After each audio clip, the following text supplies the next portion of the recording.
Halo dan selamat datang kembali.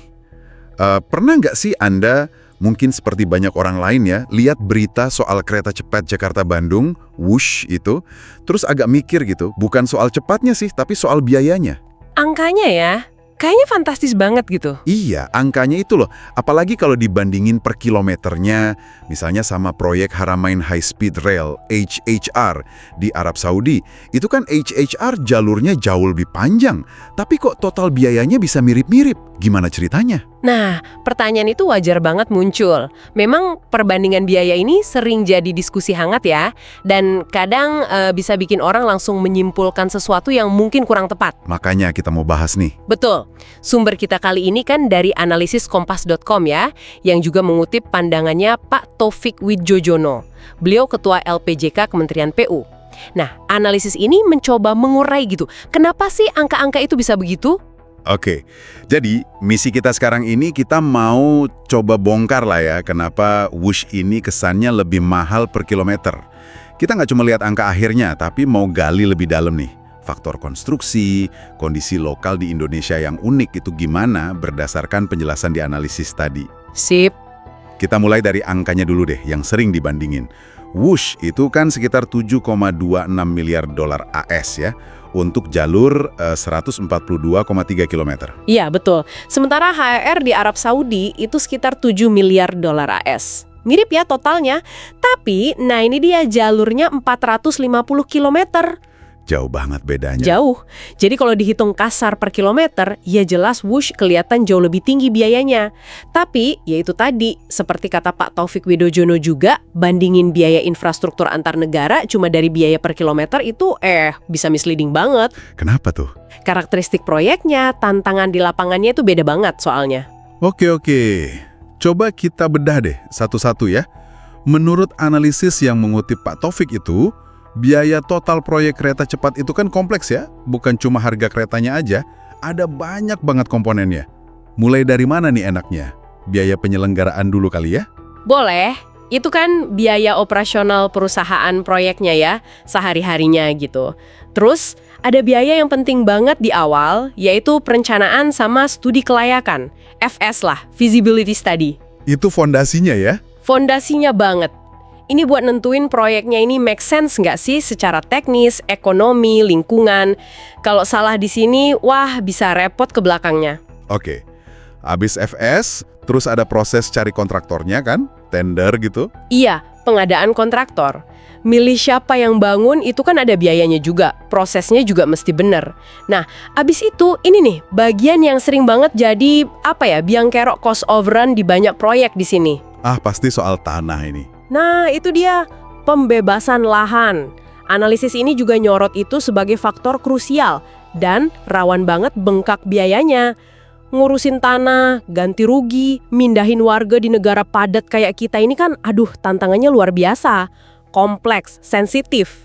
Iya, kebayang sih rumitnya. Nah, kalau lahan udah beres, baru deh masuk ke bangun fisiknya ya. Rel, tiang, jembatan, terowongan, stasiun.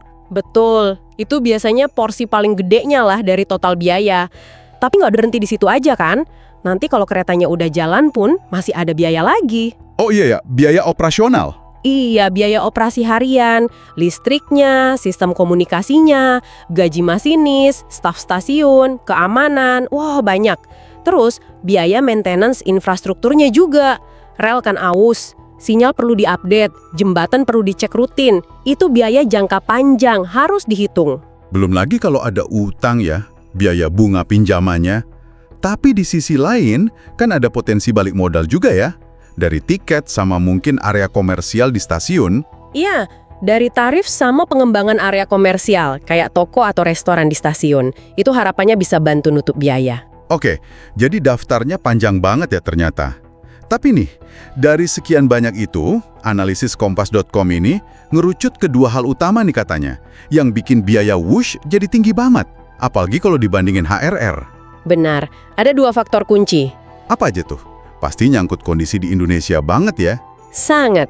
Pertama ya tadi, soal kerumitan pembebasan lahan, itu udah kita singgung ya. Kedua, nah ini yang perlu kita dalami lagi, jenis teknologi konstruksi yang terpaksa dipakai karena kondisi geografis sama geologis jalurnya Wush. Nah, Ini nih kayaknya intinya. Coba kita fokus ke Wush dulu. Panjangnya kan tadi 142,3 km. Analisisnya bilang tingkat kompleksitasnya sangat tinggi. Apanya sih yang bikin kompleks banget? Coba kita lihat komposisi bangunannya ya. Ini kan bukan cuma naruh rel di tanah gitu aja. Ternyata sebagian besar jalur Wush itu sekitar 83,30 km atau 58,5% itu dibangunnya melayang. Pakai struktur jembatan gitu, elevated. Wow, 58% lebih melayang semua itu? Banyak banget ya. Banyak banget. Bayangin aja, lebih dari separuh jalurnya itu nggak napak tanah langsung. Terus ada lagi bagian yang nembus bukit. Itu pakai terowongan, tunnel. Panjangnya 16,82 km atau sekitar 11,8%. Oke, jadi kalau dijumlah, yang melayang sama terowongan itu udah lebih dari 70% dong ya? Ya, udah 70% lebih. Yang benar-benar dibangun di atas tanah langsung, subgrade, itu cuma sisanya sekitar 41,68 km atau ya 29,3% aja. Kecil ya bagiannya? Pantesan kalau naik Wush, pemandangannya sering dari atas gitu ya. Tapi kenapa harus repot-repot gitu sih? Bangun melayang, nembus bukit, kan pasti mahal banget itu. Jelas, jauh lebih mahal. Pak Taufik Wijojono juga jelasin di analisis itu, biaya bangun per kilometer buat struktur layang sama terowongan itu bisa berkali-kali lipat dibanding bangun di atas tanah biasa. Tapi ya itu, pilihan ini tuh bukan karena pengen keren atau gimana, tapi emang keharusan. Ada alasan kuat terkait kondisi lapangannya Wush. Kondisi kayak gimana tuh misalnya? Pertama, jalurnya itu kan lewat area yang padat banget. Mulai dari pinggiran Jakarta sampai Bekasi itu kan wah padatnya minta ampun. Kalau bangun di atas tanah di situ, bisa ngebelah pemukiman, pasar, jalan raya, dampak sosialnya gede banget, biaya bebasin lahannya juga bisa nggak karuan. Jadi struktur layang itu buat meminimalkan itu semua. Oke, masuk akal sih. Jadi melayang buat ngelangkahin kepadatan penduduk. Terus apa lagi? Kedua, setelah lewat area datar yang padat itu, jalur Wush kan masuk daerah Jawa Barat yang banyak bukitnya. Naik turun lembah gitu, kontur tanahnya kan nggak rata. Nah, secara teknis, lebih gampang ngatasinnya pakai jembatan layang kalau ketemu lembah, sama terowongan kalau nembus bukit. Daripada kita harus ngeratain tanah atau gali besar-besaran, itu biayanya juga tinggi dan dampak lingkungannya gede. Jadi topografinya juga nentuin ya. Ada lagi nggak? Ada lagi, faktor ketiga itu kondisi geologisnya. Jalur Wush ini disebut juga di sumber kita lewat atau deket banget sama sesar aktif. Ada sesar Lembang, Baribis, Cimandiri, artinya apa? Rawan gempa. Wah, serius? Iya, resiko longsor juga ada di daerah bukit-bukitnya. Nah, struktur layang sama terowongan itu harus dirancang pakai standar tahan gempa yang tinggi banget. Sesuatu yang mungkin nggak perlu-perlu amat di tempat lain. Ini jelas nambah biaya desain sama materialnya jadi signifikan. Wow, kompleks banget ya masalahnya. Ada kepadatan penduduk, kontur tanah yang naik turun, terus risiko gempa lagi. Plus bangun 4 stasiun modern kan di Halim, Kerawang, Padalarang, sama Tegal Luar. Pantes aja biayanya jadi segitu. Persis, jadi struktur layang sama terowongan itu ibaratnya solusi engineering buat ngakalin semua tantangan tadi. Konsekuensinya yaitu, biaya konstruksi per kilometernya jadi mahal banget. Itu harga yang harus dibayar buat bangun infrastruktur canggih di lingkungan yang udah padat dan kondisi alamnya rumit. Oke. Cukup jelas nih gambaran soal rumitnya Wush. Sekarang coba kita geser ke pembandingnya nih. Haramain High Speed Rail HHR di Arab Saudi. Jalurnya kan 450 km, 3 kali lipat Wush. Tapi katanya kompleksitasnya relatif rendah. Kok bisa beda banget gitu? Nah ini dia, bedanya kontras banget kalau kita lihat kondisi di sana. Pertama, dari sisi konstruksinya aja. Beda jauh sama Wush, mayoritas jalur HRR itu dibangun langsung aja di atas permukaan tanah, pakai subgrade. Hampir nggak ada tuh kebutuhan bangun jembatan layang tinggi-tinggi atau terowongan panjang kayak di Wush. Dibangun di tanah aja gitu, semudah itu kah? Terus gimana soal kondisi geografis sama penduduknya? Kan panjang banget jalurnya. Nah ini kunci bedanya. Sebagian besar jalur HRR itu kan motong gurun pasir. Relatif datar lah medannya. Nggak ada tuh bukit terjal atau lembah curam yang mesti dilangkahin pakai jembatan atau ditembus terowongan. Terus soal penduduk, di sepanjang rutenya itu di luar kota-kota besar kayak Mekah, Jeddah, Madinah ya, itu sepi banget. Oh, Oh, jadi nggak ada drama pembebasan lahan kayak di jalur Jakarta-Bandung ya? Jauh lebih simpel.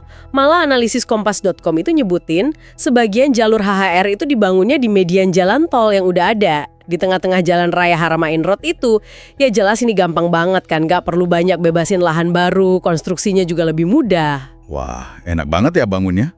Kalau resiko geologis kayak gempa gitu, gimana di sana? Risiko gempa di sepanjang jalur HHR itu juga dianggap minimal, beda banget sama jalur WUSH yang motong beberapa sesar aktif tadi. Jadi ya syarat desain strukturnya buat nahan gempa nggak seketat dan semahal yang dibutuhin buat WUSH.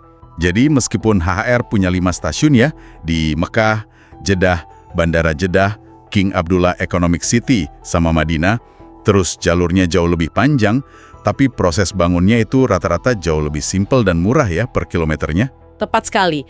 Coba bayangin aja, bangun rel di atas gurun datar, sepi penduduk, terus geologisnya stabil, jelas jauh lebih murah dan cepet kan dibanding bangun rel melayang di atas rumah orang, nembus gunung, lewatin lembah, di zona rawan gempa lagi.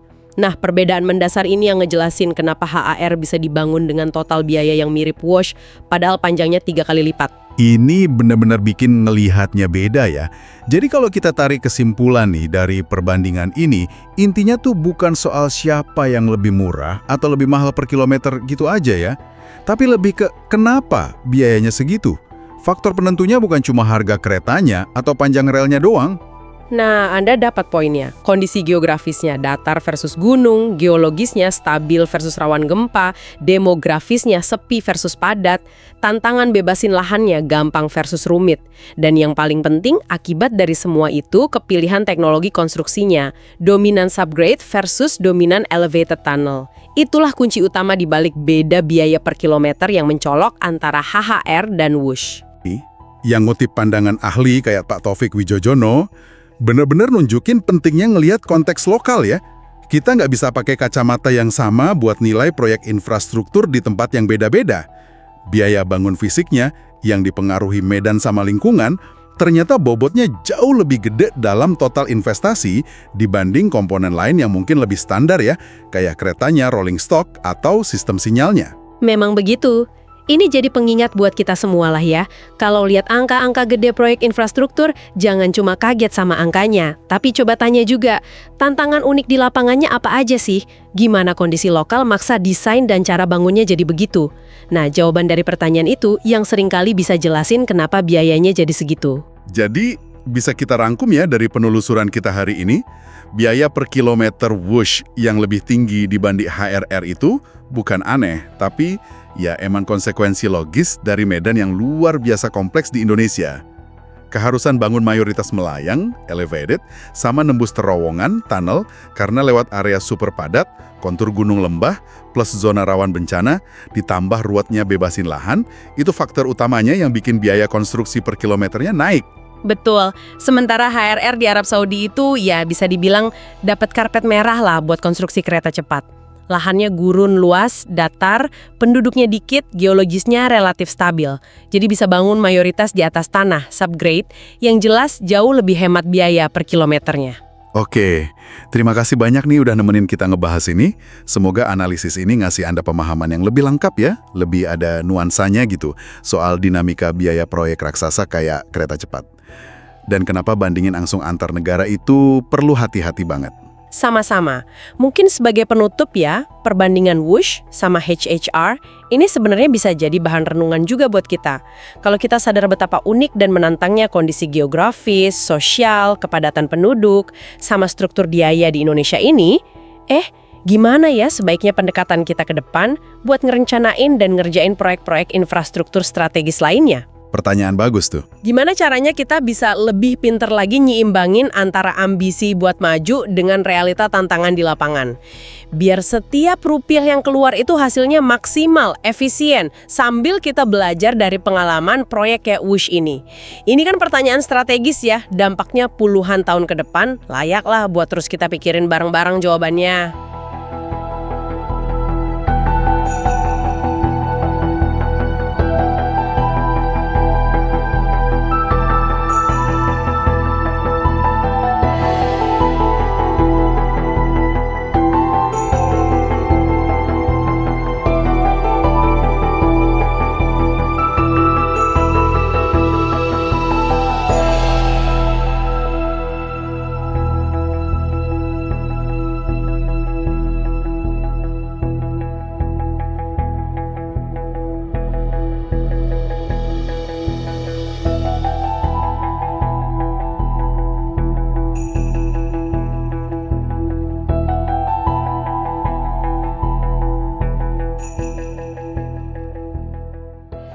Download Tribun X sekarang. Menghadirkan lokal menjadi Indonesia.